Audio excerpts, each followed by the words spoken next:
कार्तिक 10 गते छठ पर्व परेको छ।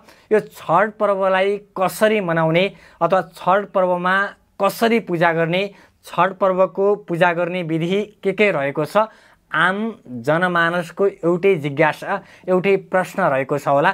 यो सम्पूर्ण विधिहरू यो भिडियोमा म जानकारी दिँदैछु। कृपया भिडियोलाई अन्तिमसम्म हेरेर यो भिडियोलाई धेरैभन्दा धेरै सेयर गर्नुहोला।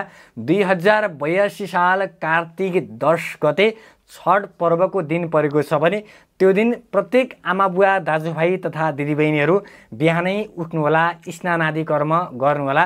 सकेसम्म त्यो दिन तपाईँले रातो वस्त्र चाहिँ पहिरिनुहोला, रातो कपडा लगाएर चाहिँ भगवान सूर्यनारायणलाई अर्घ दिनुहोला। सूर्यनारायणलाई अर्घ दिइसकेपछि, जल चढाइसकेपछि तपाईँको घरमा बिहान नित्य पूजा गर्नुहुन्छ भने नित्य पूजा भगवानको पूजा गर्नुहोला। छैटी देवीको चाहिँ घरमा स्थापना गरेर यथाशक्य धूप बत्ती चन्दन अक्षता फुल जौतिरले चाहिँ तपाईँले पूजा गर्नुहोला। र त्यो दिन साँझमा सूर्य अस्ताउने समयमा प्रत्येक आमाबुवा दाजुभाइ तथा दिदीबहिनीहरूले चाहिँ सकेसम्म सूर्य अस्ताउनुभन्दा अगाडि चाहिँ एउटा डालोमा चाहिँ तपाईँले फुल प्रसाद अथवा अक्षता ध्वजा वस्त्रहरू चाहिँ प्रत्येक पूजाका सामग्रीहरू फलफुलहरू चाहिँ एउटा डालो अथवा एउटा नाङ्लोमा चाहिँ राख्नुहोला। अथवा तपाईँको घर नजिकै कुनै नदी छ, तलाउ छ, समुद्र छ, खोला छ भने त्यो नजिकै जानुहोला।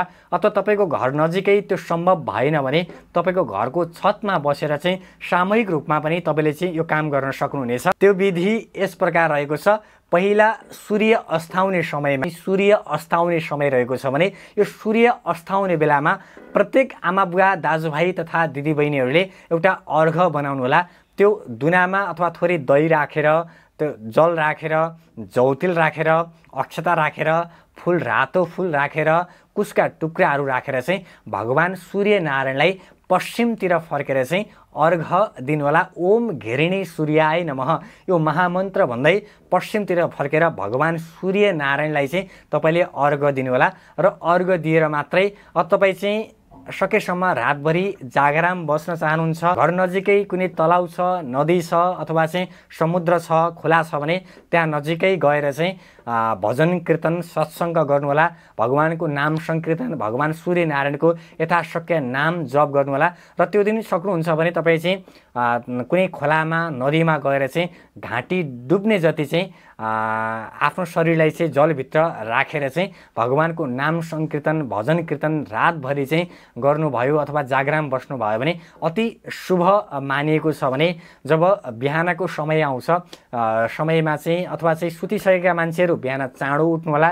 अथवा सुत्नु भएको छैन, रातभरि जागराम बसिरहनु भएको छ भने त्यो समयमा चाहिँ तपाईँले पहिला भगवान सूर्यनारायणलाई चाहिँ हुन त तपाईँहरू चाहिँ नदी तलाउमा चाहिँ बसिरहनु भएको छ भने अब तपाईँले स्नान त नदी तलाउमै गरिसक्नु भएको छ अथवा सुतेर उठ्नु भएको छ भने त्यो समयमा चाहिँ स्नान आदि कर्म गरेर चाहिँ एउटा अर्घ बनाउनु होला। भगवान सूर्यनारायणको लागि चाहिँ मैले अगाडि भने जस्तै गरेर चाहिँ अर्घ बनाएर पूर्वतिर फर्केर सूर्य अस्ताउने बेलामा चाहिँ भगवान सूर्यनारायणलाई पहिला अर्घ चढाउनु होला। अर्घ चढाइसकेपछि तपाईँले जुन प्रकारले डालोमा चाहिँ फुल प्रसाद ध्वजाहरू चाहिँ पूजाका सामग्री त्यो डालोमा लिनुभएको थियो त्यो डालोका सामग्रीहरू भगवान सूर्यनारायणलाई अर्पण गर्नुहोला। जसरी तपाईँ चाहिँ भगवान सूर्यनारायणलाई पूर्वतिर फर्केर चाहिँ अर्घ दिनुहुन्छ त्यो डालोमा भएका सम्पूर्ण फुल प्रसादहरू फलफुलहरू ध्वजाहरू भगवान सूर्यनारायणलाई चाहिँ खनाइदिनु होला र त्यो तलाउ नदीमा चाहिँ अर्पण गर्नुहोला।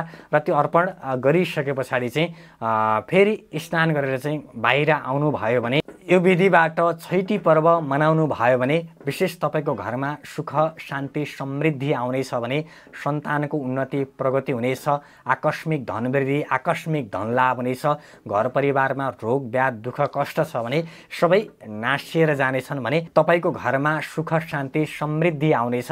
र त्यति विधि गरिसकेपछि घरमा गएर कन्या अथवा यथाशक्य दिन दुखी गरिबहरूको चाहिँ तपाईँले सेवा गर्नुभयो अथवा यथाशक्य केही दान दिनुभयो, गुरु ब्राह्मणहरूलाई चाहिँ दान दिनुभयो, टीका प्रसादहरू लगाइदिनु भयो, कन्या भोजन गराउनु भयो भने विशेष तपाईँको घरमा सुख शान्ति समृद्धि आउनेछ।